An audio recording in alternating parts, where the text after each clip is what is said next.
नमस्कार साथियों, गौरव ज्ञान धारा में आपका स्वागत है और इस सप्ताह की क्लासेस में भी स्वागत है।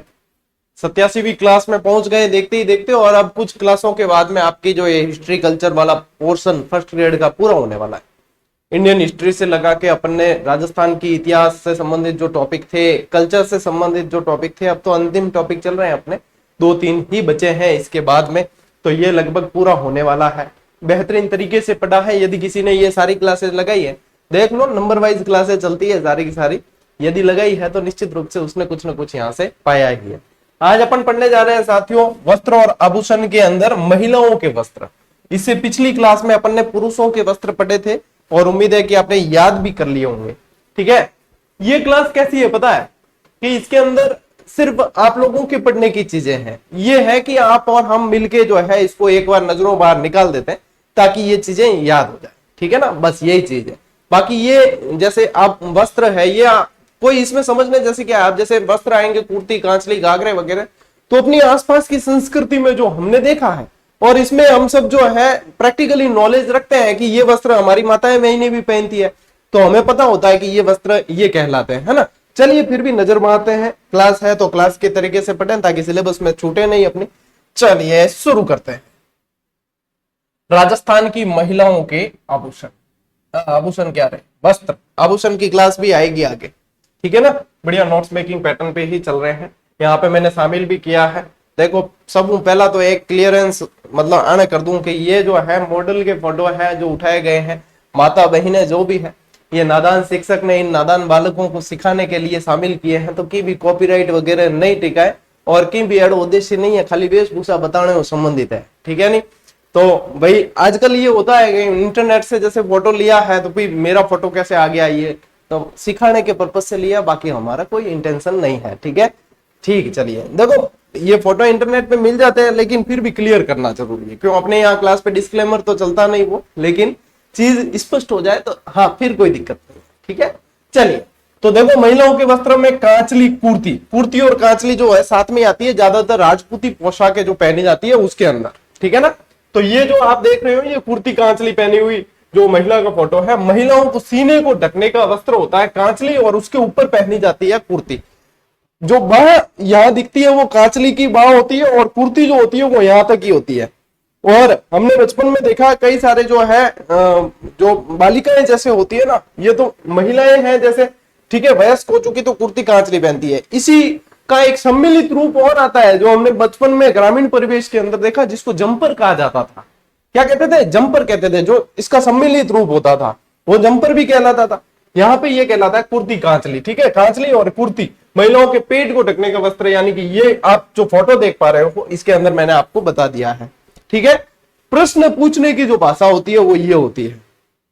कुर्ता महिलाओं द्वारा ऊपरी हिस्से पर पहने जाने वाला, अब कुर्ता और पायजामा, ठीक है, जैसे स्थानीय या अपन बोलचाल के आम बोलचाल की भाषा में पजामा कह देते, पायजामा होता है। तो कुर्ता और पजामा तो आपको पता ही है, ठीक है, जो ज्यादातर जो है युवतियां पहनती है। सलवार सूट जिसमें कहते हैं, पंजाबी नहीं आया कह रहे सलवार सूट। सलवार सूट में भी कई वेरायटी आ रहा है, पटियाला, सरारा, ये सरारा है जैसे यहाँ पे देखोगे।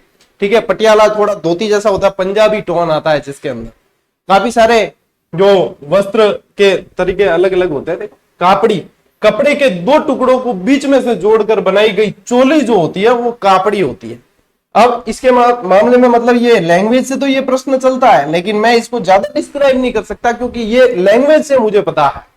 बाकी ये स्थानीय अलग अलग देखो स्थानों पे अलग अलग शब्द प्रयुक्त होते हैं, उसके हिसाब से आपको भी लैंग्वेज ध्यान रखनी है यदि समझ में नहीं आए तो। ठीक है, तिलका मुस्लिम महिलाओं के द्वारा चूड़ीदार पजामे पर पहना जाने वाला वस्त्र तिलका कहलाता है और ये भाषा भी यही बनती है प्रश्न की।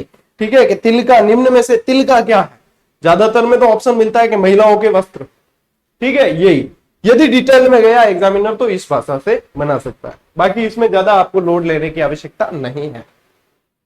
आगे बढ़ो, सलवार, ये वही है सलवार सूट जिसको कहते हैं अपन, ठीक है, पंजाबी, जिसको कुर्ता पजामा भी कह सकते हो आप। इसमें कुर्ते पजामे में देखो चूड़ीदार, सरारा, पटियाला, कई अलग अलग तरीके से चलते। चूड़ीदार जो घुटने के नीचे जो है चूड़ियां बनती है, यानी कि वहां से टाइट होता है, चूड़ियां बनती। सरारा देखो ऐसे खुला रहता है, नीचे से देखो ऐसे घेर जैसा रहता है, ये सरारा। ठीक है, सलवार नॉर्मल होती है और पटियाला जो थोड़ा धोती के जैसा रहता है वो पटियाला। क्या कि मेरे जो है मदर, वो खुद भी, उनको सिलाई का शौक है, तो वो खुद के वस्त्र, खुद के कपड़े हैं और अपनी बहू बेटी के कपड़े हैं वो खुद ही सिलते। ऐसे दूसरों के पेड़ वाले अपना काम ही नहीं है, खुद के वस्त्र जो है खुद सिलते। तो मेरे सिस्टर, जब हम छोटे थे तो मेरे सिस्टर के पटियाला वगैरह वो बहुत सिलते थे, तो इसलिए मुझे इस चीज की जानकारी है कि अच्छा ये पटियाला है, ठीक है, ये सरारा है जो आप देख रहे हो, ठीक है ना। तो ये कमर से लेकर पांव तक पहनने जाने वाला वस्त्र। सरारा सलवार सूट के जैसा ही वस्त्र जो शरीर के निचले हिस्से में पहना जाता है, लेकिन इसकी खासियत यह है, आप फोटो से देख पा रहे हो कि इसमें जो मतलब ये नीचे से ऐसे अपने वो पुरुषों की एक पैंट आती है जिसको कहा जाता है बेल बॉटम, ठीक है, बॉटम से खुली हुई, तो ये इस तरीके से खुला खुला रहता है दोनों पैरों के अंदर, ठीक है। अगर पैर जैसे शामिल है तो ऐसे लगता है जैसे घाघरी होगी, लेकिन है क्या, सरारा। सरारा सरारा सरारा सरारा, ले लो स्क्रीनशॉट, ठीक है, ये है एक सरारा। चलिए आओ आगे। घघरी, घघरी है यानी कि कुंवारी बच्चियां पहनती है, युवतियां पहन ले तब भी, और घाघरा है तो यानी कि फिर ऐसी बात नहीं है कि घाघरा भी तो है, बच्चियां पहन सकती है, लेकिन उसको फिर घघरी कह देते हैं। चलो, कुंवारी बच्चियों द्वारा घुटनों तक पहने जाने वाला वस्त्र है। इसकी खासियत यह है कि यह घुटनों तक रहता है, और आजकल आप कह देते हो इसको स्कर्ट, लेकिन स्कर्ट अलग होती है और घघरी अलग होती है। घघरी के अंदर कई तरह की ये जैसे कलियां वगैरह होती है, इनके अंदर ये महिलाएं बहुत अच्छी तरीके से समझेगी इस चीज को, ठीक है, इनके अंदर कलियां जोड़कर बनाया जाता है, ये सारी चीजें हैं। और घाघरा कमर से एड़ी तक पहने जाने वाला वस्त्र, इसमें भी कलियां वगैरह जुड़ती है सारी की सारी। धाबला, धाबला क्या है, ग्रामीण क्षेत्रों में प्रचलित ऊनी घाघरे को धाबला कहते हैं, ऊन से बना हुआ होता है वो धाबला कहलाता है। ओढ़नी या लुगड़ी, ओढ़नी का ही नाम है लुगड़ी, ठीक है, और लुगड़ी ज्यादातर जो है मीणा अंचल में है ना, मीणा समाज के अंदर ज्यादातर इस ओढ़नी को लुगड़ी कह दिया जाता है। हमारे भी देखो स्टाफ साथी है मीणा समाज के भाई बंधु, तो वो बताते हैं ये चीजें। महिलाओं द्वारा सिर पर तथा अन्य वस्त्रों को ढकने वाला वस्त्र जो है वो लुगड़ी कहलाता है। ये जो आप देख पा रहे हो ना ये फोटो, ये भी भाई यहाँ पे मैं कह सकता हूँ बिल्कुल, ये नादान शिक्षक ने इन नादान बच्चों को सिखाने के लिए ये फोटो को शामिल किया है। तो बहन माते जो भी, तो इसमें कोई भी अदर वे में नहीं लेना है। ये इंटरनेट पे बड़ा वायरल फोटो है, मैंने कटिंग करके लिया क्योंकि अपने को जितना जरूरत है उतना ही लेना है, ठीक है। आई थिंक मेरे हिसाब से इनका नाम है धौली मीना जी है, ठीक है, जो फॉरेन के अंदर भी देखो इस पोशाक के कारण बहुत चर्चा में रहे। इन्होंने लुगड़ी पहन रखी है, लुगड़ी ओढ़ रखी है, जिसको कहते हैं ओढ़नी। क्या कहते हैं, ओढ़नी या लुगड़ी कह दो आप। मीना समाज के अंदर ये चलन है, ठीक है। और जैसे हमारे स्टाफ साथी है शिवराम जी मीना, वो बताते हैं कि वहां पे उनकी महिलाओं द्वारा जो है ऊपर शर्ट टाइप का वस्त्र पहना जाता है, कॉलर वाला, ठीक है। महिलाओं द्वारा जो है ज्यादा उम्र में जो ज्यादा महिलाएं होती है वो ज्यादातर पहनती है कॉलर वाला वस्त्र, उनकी वेशभूषा आभूषण हुई है। उन्होंने अपनी माता जी का फोटो वगैरह मुझे बताया, अच्छा लगता है पूरा पहना हुआ, मतलब पूरा जो है जो अपना शरीर होता है वो पूरा ढका हुआ रहता है, बहुत मतलब व्यवस्थित वेशभूषा कह सकते हैं अपन, ठीक है। तो यहाँ पे अब देखो, ये चलिए ये हो गया पीला। पीला क्या है, वैसे एक तरीके का ये आप कह सकते हो इसके पोमचे का ही प्रकार है, इसको पीलिया भी कह देते हैं, पीलिया या पीला भी कह देते हैं।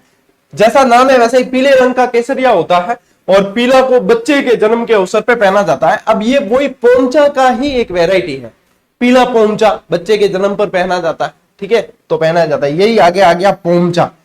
पोमचा का रंग पीला होता है। पोमचा नव विवाहित वधु द्वारा ओढ़ा जाता है, और पीला पोमचा का सर्वाधिक प्रयोग जाट महिलाएं करती है, ठीक है, जाट महिलाओं द्वारा किया जाता है। बच्चे के जन्म पे, पुत्र के जन्म पे भी पीला पोमचा जो है ओढ़ा जाता है, और पुत्री के जन्म पे गुलाबी। लीजिए ये देखो, ये रहा पीला पोमचा और ये गुलाबी पोमचा, देखने के लिए आपको बहुत अच्छी समझ आए। ये लुगड़ी, इन्होंने लुगड़ी यानी कि ओढ़नी ओढ़ रखी है, ठीक है। चलिए आप लोग ले लीजिए स्क्रीनशॉट, बढ़ते हैं आगे। इस क्लास को इससे बेहतर तरीका नहीं है समझने का, यही चीज है समझने लायक, ठीक है, क्योंकि इसमें पढ़ना तो आपको है, लेकिन मैं थोड़ी सी चीजें कहीं कहीं क्लियर कर रहा हूं आप लोगों के, बस। बाकी इसमें मैं कोई ज्यादा एक्स्ट्रा एफर्ट नहीं डाल रहा हूं क्या, हाँ ये चीजें देखो। पीला पोमचा सर्वाधिक प्रयोग जाट महिलाएं करती है, तथा पीला पोमचा शेखावाटी का प्रसिद्ध है। कहाँ का, शेखावाटी का प्रसिद्ध है, ये ध्यान रखना। और इसके साथ ही आपको ध्यान रखना है, पीला पोमचा बच्चे के जन्म पे, गुलाबी पोमचा अभी आगे मैं नोट्स में मेकिंग पैटर्न पे ले जाऊंगा, वहां पे भी बताऊंगा, ठीक है ना। गुलाबी पोमचा बच्चे के जन्म पे। चीड़ का पोमचा, चीड़ का पोमचा क्या होता है? इस पोमचे का रंग जो है वो काला होता है, जिसका प्रयोग हड़ौती क्षेत्र में विधवा महिलाएं करती है। ठीक है, इसको कहा जाता है चीड़ का पोमचा। अब चीड़ क्या होती है? वैसे चीड़ यदि देखोगे ना आप तो मतलब ये जरी के और इनके काम में आती है, डिजाइन वगैरह बनाने के चीड़ पो के काम किया जाता है इसमें। ठीक है, आप लोगों को वैसे देखो, यदि संस्कृति से जुड़े हो, कोई बिल्कुल ही फॉरेनर अनपढ़ ने ढूंढ जाए तो क्या सर ये चीड़ क्या होता है, व्हाट इज दिस चीड़, तो देखो फिर उसको एक्सप्लेन करना मेरे लिए थोड़ा सा चीड़ वाला ही काम हो जाएगा। लेकिन अपन क्या है, देसी, अपन ध्यान है कि चीड़ दालिया एक ही चीजा में। ठीक है, तो इन देसी होना जरूरी है। यदि थे देसी नहीं होनी तो थे न तो विदेशी बन सको न देसी बन सको, बीचला बन जाओ। ठीक है, और बीचलो कभी नहीं बनना है अपन, या तो देसी रहना है या पूरे विदेशी रहो।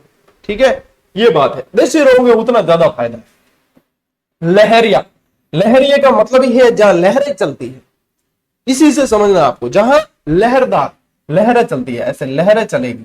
ठीक है, ये देखो इसके अंदर ये ऐसे लहरें चल रही है, चल रही नहीं चल रही, ये लहरिया। ठीक है, ये लहरिया देखो, इसका प्रयोग पगड़ी और ओढ़नी दोनों के रूप में किया जाता है।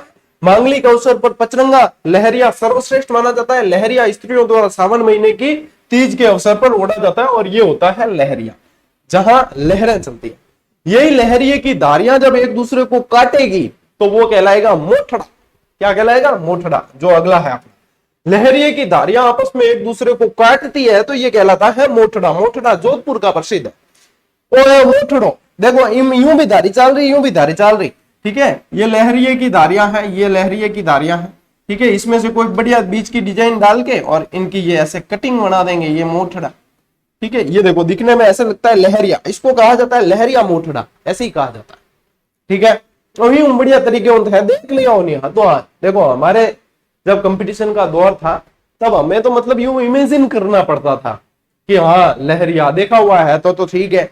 मोठड़ा जब पढ़ लेते कि लहरिये की धारियां एक दूसरे को काटेगी तो मोठड़ा, तो इमेजिन करते कि हाँ, ये कहां सुविधा थी कि आपको चित्र ही देखने को मिल जाए। ठीक है, और समझ में आ जाए पूरी तरीके से। भाई आज का जो दौर है ना, आपको ये लगता है कंपटीशन बड़ा है तो आप लोगों की सुविधा भी बड़ी है। ठीक है, आप लोग मन चाहे जिस शिक्षक से पढ़ पाते हो, सिर्फ मेरे से नहीं, मेरे से योग्य और विद्वान शिक्षक राजस्थान में भरे पड़े हैं। मैं तो उन शिक्षकों की सूची में सबसे अंतिम पायदान पे हूं, ये समझना। ठीक है, मेरे से योग्य और काबिल शिक्षक जिनसे आप पढ़ते रहते हो, कई बार पढ़ते हो आप। ठीक है, और रेगुलर भी पढ़ते हो, कैसे भी पढ़ते हो, तो इतने मतलब कि आप उन वर्ल्ड क्लास शिक्षक से पढ़ने के पीछे जो ये आपको अवसर मिला है वो यही है ऑनलाइन प्लेटफॉर्म। यदि आप चाहते हो तो फिर आपको कहीं पे जाकर रहना पड़ता है, खर्चे बढ़ते हैं। ऑफलाइन की फीसें बहुत होती है क्योंकि उनको भी खर्चे पड़ते हैं। ऑनलाइन में आपको सिर्फ डेटा खर्च होता है, और मान लीजिए किसी का कोर्स भी लेते हो तो नॉर्मल सी फीस होती है। जहां 50-50 हजार रुपए किसी कोर्स के होते थे, वो ऑनलाइन में 1000, 1500, 2000, 3000 तक सिमट कर रह गया। अब देखो सोच अपनी अपनी होती है, कई लोगों को ये ज्यादा लगती है, कई लोगों की, मैं जैसे नहीं लेता हूं क्लास के, मैं सारी सेवा के रूप में देता हूं। ये सबकी अलग अलग सोच है और अपनी अपनी शैलियां हैं, खर्चे सबके आते हैं। ठीक है, मैं कभी भी ऐसा नहीं कहूंगा अपनी क्लास में, या कभी कहा भी नहीं है कि मैं फ्री क्लासेस दे रहा हूं तो सर्वश्रेष्ठ क्लासें मेरी ही है या ये, नहीं नहीं नहीं। आपको ये चीजें समझनी होगी, जो पैसे ले रहे हैं वो भी आप लोगों से गलत नहीं ले रहे हैं, उनके खर्चे आते हैं, वो खर्चा निकालने के लिए ले रहे हैं और वो अपनी मेहनत के ले रहे हैं। अब उनकी, और जरूरी थोड़ी हर शिक्षक की सोच एक जैसी हो या हर शिक्षक के पास में संसाधन एक जैसे हो। मैं अपने संसाधन जुटाने में सक्षम हूं तो मैं आप लोगों को इस तरीके से क्लासेस दे रहा हूं। एक चीज बीच में आपका समय लिया, इसके लिए माफी चाहूंगा, लेकिन एक चीज ध्यान में रखना कि जब आपको जीवन में आगे बढ़ना है तो किसी से कंपटीशन नहीं करना ना। हमारा मास्टरों का भी कंपटीशन मत कराओ आप लोग। मैं देखता हूं आए दिन, सर फलानिया आपके बारे में ये कह रहा था, फलानिया ने वो कहा है। ठीक है सर, आप उनसे बेहतर पढ़ा रहे हो, मैं सिर्फ मेरे में बेहतर करना चाह रहा हूं, मैं किसी से कंपटीशन करके नहीं पढ़ा रहा। ठीक है, यदि मैं अपने आप में सुधार कर लूं ना, ढंग से इंसान बन जाऊं, खूब है बस। तो आप लोग भी कंपटीशन नहीं करें, शिक्षकों की तुलना करनी छोड़ दो, सिर्फ पढ़ो। यदि मेरे से कोई कंटेंट अच्छा लग रहा है मेरे से पढ़ो, यदि किसी और शिक्षक से अच्छा लग रहा है उनसे पढ़ो, लेकिन मान सम्मान देके पढ़ो। ठीक है, किसी को 2 क्लास पढ़ गए, आप मान लीजिए अपने यहाँ से 4 क्लासें पढ़ी, 2 कहीं पढ़ने गए, एक कोई फैक्ट गलत बता दिया तो वहां गाली देकर नहीं आना है। कोई बात नहीं, आप सुधार करो, गलतियां हो जाती है किसी से। यदि इस सीख के साथ में आगे बढ़ोगे ना तो आप सच्चे जीजीडियंस।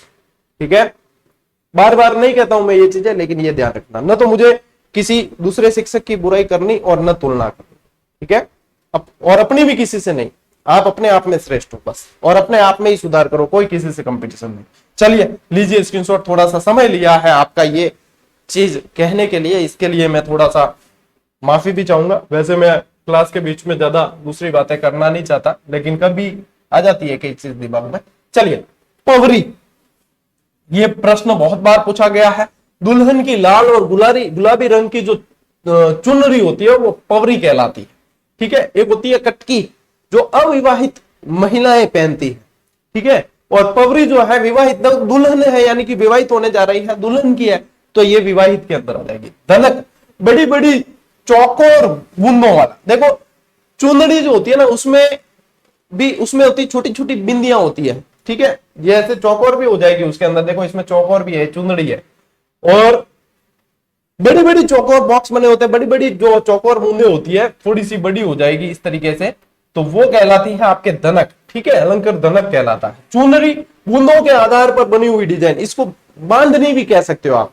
ये क्या है, कपड़े की ऐसे छोटी सी थोड़ी सी ऐसे पकड़ के और फिर उसको धागे से बांधा जाता है, फिर उसको रंगते हैं, फिर बाद में धागे खोल देते हैं, तो वो जो धागे बंधे हुए होते हैं वो रंगा नहीं जाता है, बाकी रंग जाता है, तो वहां पे वो चुनरी बन जाती है, ठीक है। ये चुनरी, चुंदड़ी एक ही बात है।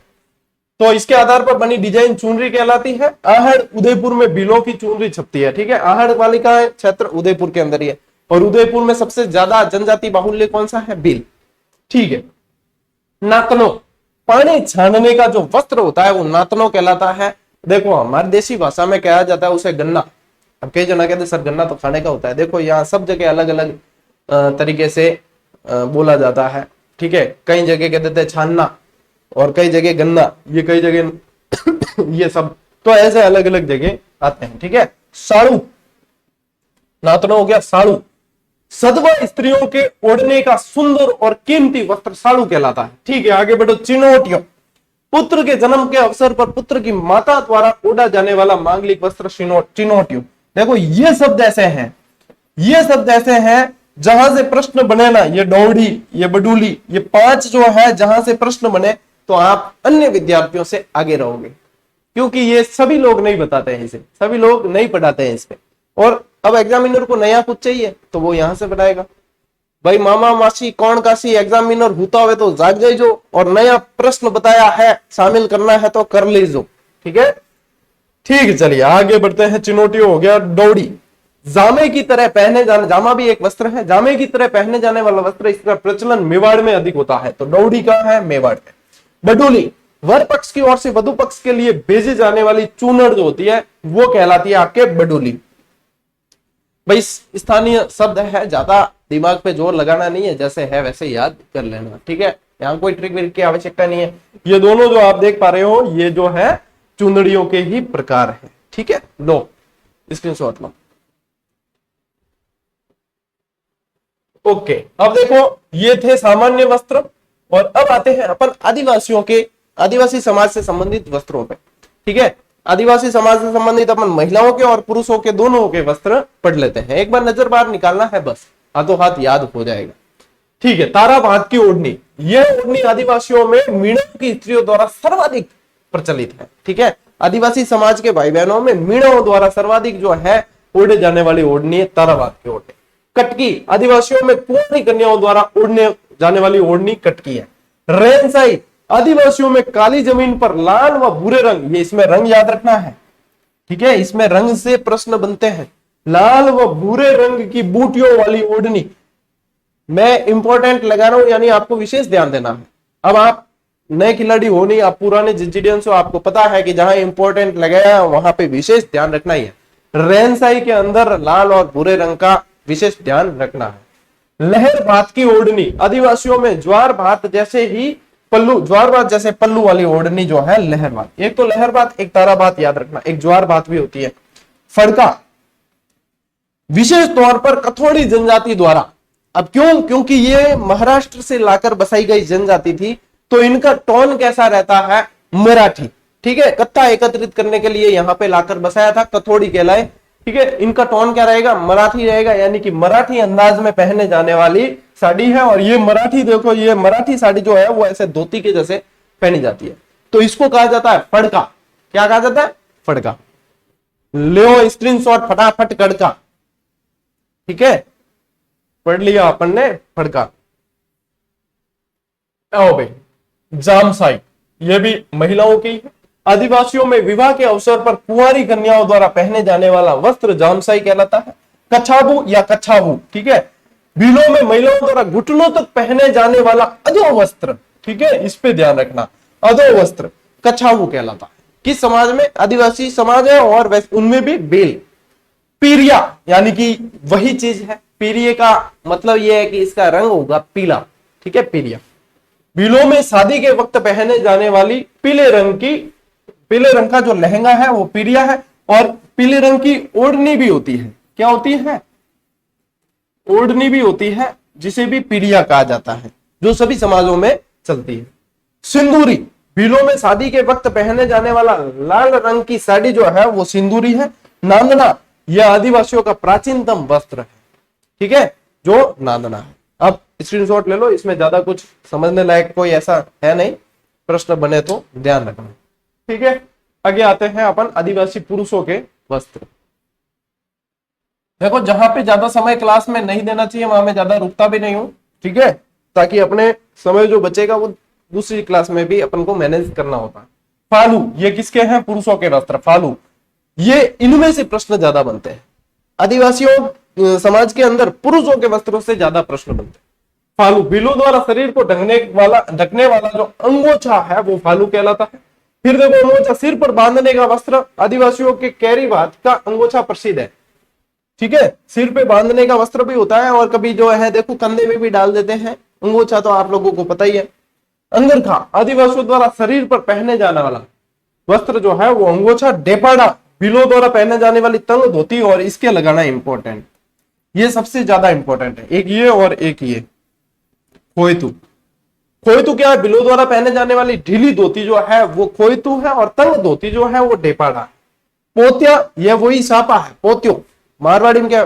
पोतियो पहरियो, ठीक है, तो पोतिया क्या है? बिलों के सिर पर साफा पोतिया कहलाता है, ठीक है। इसका स्क्रीनशॉट लो, फिर मैं प्रश्नों का पैटर्न बताता हूं कि प्रश्न कैसे बनते हैं, ठीक है। अब देखो, क्लास अभी पूरी नहीं हुई, अब प्रश्न बनते हैं इस तरीके से कि सर ये इनकी प्रश्न कैसे बनते हैं, कई बच्चे जानना चाहते हैं प्रश्न इस तरीके से बनते हैं। और ये जो प्रश्न आप देख पा रहे हो, इनकी व्याख्या भी देख पा रहे हो, ये अपनी आरबीएसई वाली जो पुस्तक आई थी ना, अब पता नहीं आप लोगों ने पढ़ी या नहीं, 6 to 10 वाली आरबीएसई व्याख्यात्मक वस्तुनिष्ठ, यानी उसको पढ़ी है तो आरबीएसई की 6 से 10 की किताबें पढ़ने की भी आवश्यकता नहीं है, उसमें उन किताबों से भी अधिक ही मिला है। देखो कैसे प्रश्न बनते हैं। किस अवसर पर राजस्थान की स्त्रियां लहरिया भात की ओढ़नी तथा पुरुष लहरिया पगड़ी पहनते हैं? यानी लहरिया कब पहना जाता है? तो लहरिया पहना जाता है आपके तीज के दिन। कब पहना जाता है? तीज के दिन। प्रश्न ऐसे बनते हैं। व्याख्या देखो, लहरिये 2, 3, 5, 7 रंगों से बनाए जाते हैं, जिसने 5 संख्या को, इसमें 5 संख्या को पचरंगी लहरिया कहते हैं ना, उसको शुभ माना जाता है, इसीलिए पचरंगी ज्यादा मानते हैं। तो पचरंगी लहरिया 5 अंक को शुभ माना जाता है, इसलिए पचरंगी लहरिया का विशेष महत्व है। इस तरीके से बनते हैं प्रश्न, ठीक है। चलिए और बताता हूं प्रश्न, इसका लेना है स्क्रीनशॉट तो ले लो